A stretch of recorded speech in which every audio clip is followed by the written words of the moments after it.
Alrighty, now we've got a Google Colab notebook running. Let's get it set up for our project. Now, if you read through the external data, Google Colab, the notebooks, io.ipynb, that's a little tidbit too. So even though we're working in Google's program here, Google Colab, it's still running the same extension as our Jupyter notebooks, so ipynb. So we can go here, download ipynb. So if we did that, it would download this notebook here from Colab in the format of a Jupyter notebook that we could load in Jupyter, the workspace we've been using previously. So that's just a little tidbit to know. Now, if you read through that, you would find that there's one way if we wanted to upload files to Google Colab, we could go to this little file tab here and click upload. Now, that is definitely one way to do it. However, what you might find is that when your Google Colab runtime disconnects, and you might be wondering, Daniel, what's runtime? Well, that's over here. So you see this little tick? And if we read that, connected to Python 3 Google Compute Engine backend. So this is where we can access a GPU, right? This Colab notebook is actually not running on our computer anymore. It's running on Google's servers. So that's what you can see there. Connected to Python 3 Google Compute Engine backend. So this notebook is being powered by one of Google's computers in their warehouse. And if we uploaded data through here, if our runtime disconnected, like what you'll see, a message like this,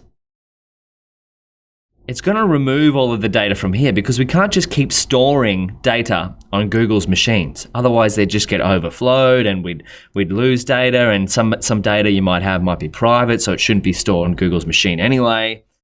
Now, if you're wondering, okay, Daniel, a lot of this sounds confusing, runtimes, all this sort of stuff, but it's important to know because if you were to upload your files here, and then the runtime disconnects, say Google's machine just shuts down on you, you'd lose everything that you're working on, which is not an ideal scenario. Now, if you're wondering how long does a session last, well, this is, again, something that's really hard to answer because I've had times where I'm sitting here coding away. That wasn't code, but you could pretend I was coding. And the runtime, I get a message like this, runtime disconnected. So I've written here, a Colab connection will sometimes drop out. It's hard to tell when. If it does, you'll need to reconnect and potentially rerun all of your cells. So if you see this message, right, it won't always come up, so I can't guarantee that it comes up during the videos. Press reconnect, and you might have to rerun your cells like this. And if you're wondering about more information about how a Colab workspace runs, I'll leave this in the resources as well. So if we go Google Colab FAQ. So these are some frequently asked questions. A great little resource here.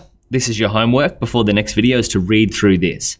So what is Colaboratory? Is it free to use? Yes, it is free. What are the limitations? So this is what we're looking at. Colab resources are not guaranteed and are not unlimited. The usage limits sometimes fluctuate.